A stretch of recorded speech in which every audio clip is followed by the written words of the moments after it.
코로나19로 인한 글로벌 증시 폭락이 이어지고 있습니다. 유가 급락에 달러 강세까지 이어지며 우리 시장도 연일 급락을 면치 못했고 장중 1,500선까지 내줬습니다. 바닥을 예측할 수 없다는 신중론이 대두되고 있는데요. 한 주간의 증시 흐름 앵커 리포트에서 정리해드립니다. 이번 주 코스피는 11.59% 하락한 1,566.16포인트의 거래를 마감했고 코스닥은 10.73%나 하락하며 467.75포인트의 거래를 마쳤습니다. 이번 주는 시장의 변동성이 극대화된 한 주였습니다. 지난 19일 코스피와 코스닥 시장이 8% 이상 급락하자 서킷 브레이커가 동시에 발동됐고 오늘은 지수가 급등하며 코스피 시장에서 매수 사이드카가 발동되기도 했습니다. 주가는 급락하는 가운데 환율은 11년 만에 최고치를 기록했습니다.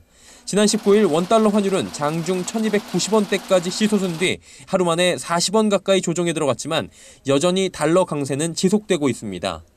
거래소는 개인과 기관이 2조 8,891억 원, 849억 원을 순매수했지만 외국인이 3조 4,020억 원이나 매도하며 폭락을 주도했습니다.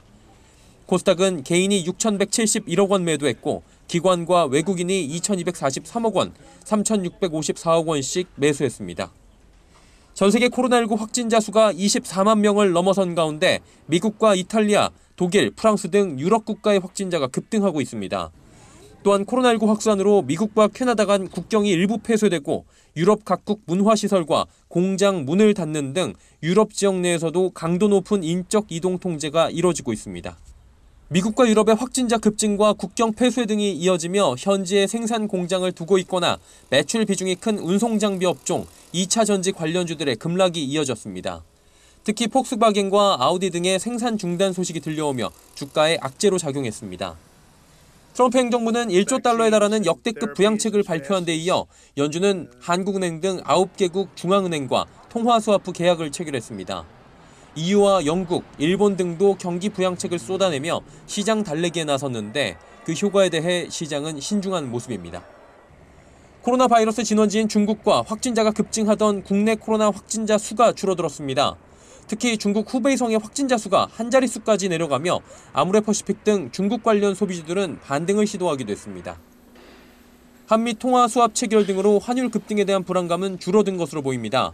하지만 코로나19 확진세가 미국과 유럽에서 여전한 가운데 당일 이슈로 글로벌 증시가 급등락을 이어가고 있어 섣부른 바닥 예측이 여전히 어려운 상황입니다.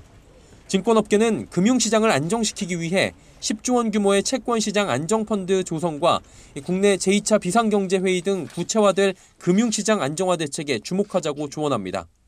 서울경제TV 서정덕입니다.